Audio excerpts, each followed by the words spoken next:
ça, elle est illimitée, quoi. C'est un truc de dingue. J'aime pas le sans sucre. Et les filles, vous voulez boire mon chèvre? Wow. C'est quoi cette boisson?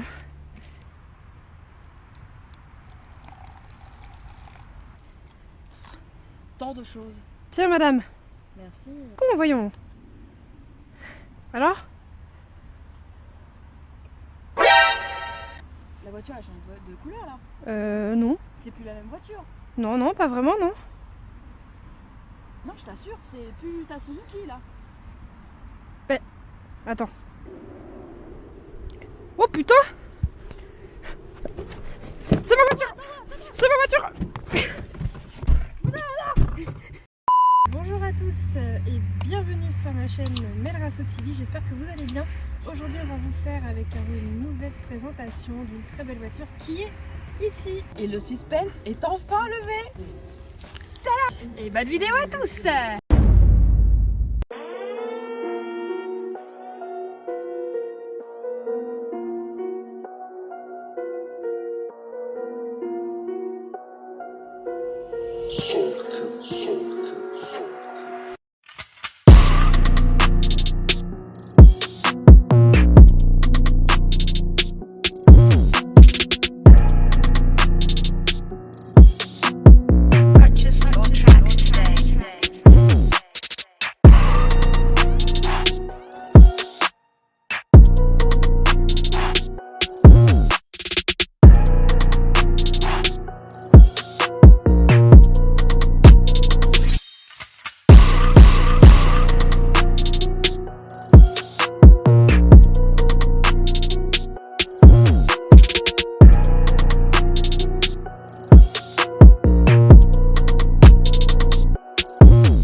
Purchase your tracks today.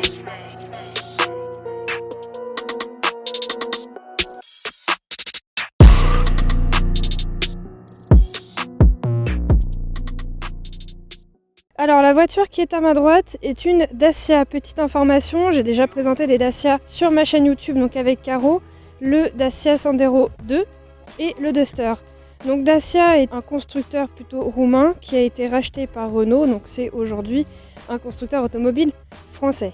Le véhicule donc, qui est à ma droite est un Dacia Sandero Stepway 3. C'est un modèle qui est type confort. C'est un SUV de 5 portes et il a été produit fin 2020, début 2021. Son prix de vente est d'environ 15 000 €. Bon alors nous voilà devant le moteur de ce véhicule, donc un moteur 3 cylindres en ligne de 12 soupapes, donc c'est un moteur turbo compressé. Donc pour information, un moteur turbo compressé, donc le turbo compresseur, améliore on va dire la performance de la combustion du moteur. Donc c'est un moteur turbo compressé. Voilà, messieurs, dames. Un cylindré de 999 cm3. Dans le moteur, il y a 91 chevaux au régime de 4500 tours par minute. 142 Nm au régime de 1750 tours par minute. Donc c'est une voiture à traction, c'est une essence si je me trompe pas. Voilà, boîte automatique. Donc boîte automatique assez spéciale, c'est à double embrayage et on appelle ça la boîte automatique CVT. Quand on parle d'une voiture à essence, elle a un réservoir de 50 litres. Au niveau de la vitesse, elle va jusqu'à 178 km/h maximum, ce qui est déjà pas mal pour ce type de véhicule. De 0 à 100, elle les atteint en 11,7 secondes. C'est pas une Bugatti Chiron. Sa consommation est de 5,6 litres tous les 100 km et au niveau du dioxyde de carbone, elle consomme 128 grammes par kilomètre. Nous nous retrouvons face à cette belle Dacia de couleur rouge fusion qui est assez séduisante. Son esthétique a été totalement retravaillée depuis la dernière version. Le design est totalement différent du modèle précédent. Nous apercevons notamment des changements au niveau du capot avec des lignes plus audacieuses, une signature lumineuse LED Dacia en Y, une calandre mise en avant, une barre de toit modulable longitudinale et des jantes 16 pouces Mahalia. En supplément, ce véhicule propose un radar avant et un détecteur d'angle mort situé sur les rétroviseurs extérieurs pour faciliter les manœuvres. Le radar de recul était déjà présent sur la version précédente. Avec tous ces détails, la voiture paraît beaucoup plus impressionnante que la précédente. De plus, ce nouveau modèle est légèrement plus grand, avec 4099 mm de longueur au lieu de 4081. 1848 mm de large au lieu de 1761. En revanche, elle est plus basse, avec seulement 1587 mm de hauteur au lieu de 1618. Cette voiture a tant d'allure qu'elle me paraît agressive en l'observant de face. On note aussi une grosse amélioration de la poignée d'ouverture du coffre, qui est plus ergonomique que le coffre de la Dacia Sandero 2. Son coffre relativement spacieux permet un stockage de 328 litres, un petit gain de place comparé à l'ancienne version qui est de 320 litres. C'est bien, car dans l'ancienne version, on rentrait déjà dedans. Imaginez ce qu'on peut faire avec 8 litres de plus. Bah quoi? On est bien là.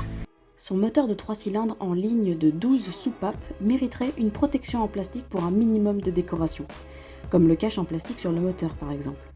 C'est fortement dommage, surtout pour un prix qui varie entre 14 000 et 16 000 euros en fonction des options choisies. La motorisation du Dacia est un EcoG. Il fonctionne en essence et en GPL, son réservoir de 50 litres est donc justifié. La première chose que nous remarquons en montant à l'intérieur est l'espace. Une personne de grande taille est totalement libre de ses mouvements. L'intérieur de ce véhicule est doté de finition confort et d'un bon niveau d'équipement. Écran tactile de 8 pouces, incluant le MediaNav, GPS intégré, Apple CarPlay, Android Auto, équipé aussi de 6 haut-parleurs, 2 ports USB, un support téléphone et d'un frein de parking électrique. On se sent vraiment comme chez soi. Pas besoin de clé pour la conduite. Une carte main libre est maintenant utilisée. Nous avons la possibilité d'avoir une conduite standard ou économique, ce qui n'est pas négligeable. Le mode éco modère l'accélération et le fonctionnement de la climatisation. Nous trouvons que cela rend la conduite moins réactive malheureusement.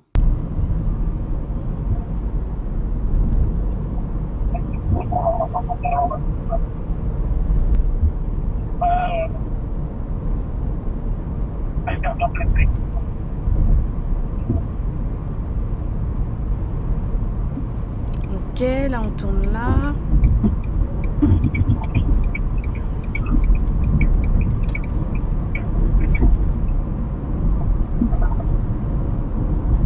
Une conduite très simple et confortable, voire même douce avec une direction assistée malléable.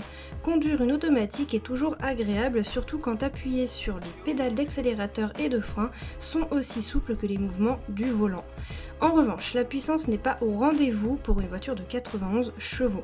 On sent rapidement qu'elle s'essouffle complètement lors des accélérations.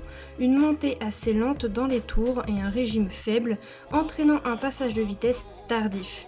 Hormis ce petit détail, la voiture est tellement agréable à conduire qu'on pourrait tout lui pardonner. Dès que tu accélères un tout petit peu trop, elle monte entre 5000 et 6000 tours minute. Et là par contre, tu sens que le moteur il est pas content quoi. Et oui, une tenue de route incroyable et un ressenti en hauteur par rapport au niveau de la route comme un vrai SUV. Une visibilité parfaite avec bien sûr l'aide des capteurs d'angle mort. Pour faire un petit récapitulatif sur ce test, voiture très appréciable et non déçue de l'avoir découverte.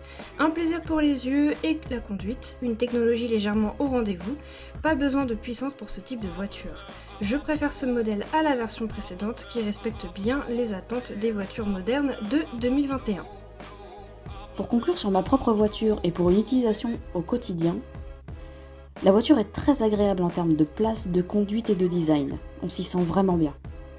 Je regrette cependant sa consommation un peu élevée, de 7 à 8 litres au 100 km en conduite mixte, et la qualité faible de son système informatique.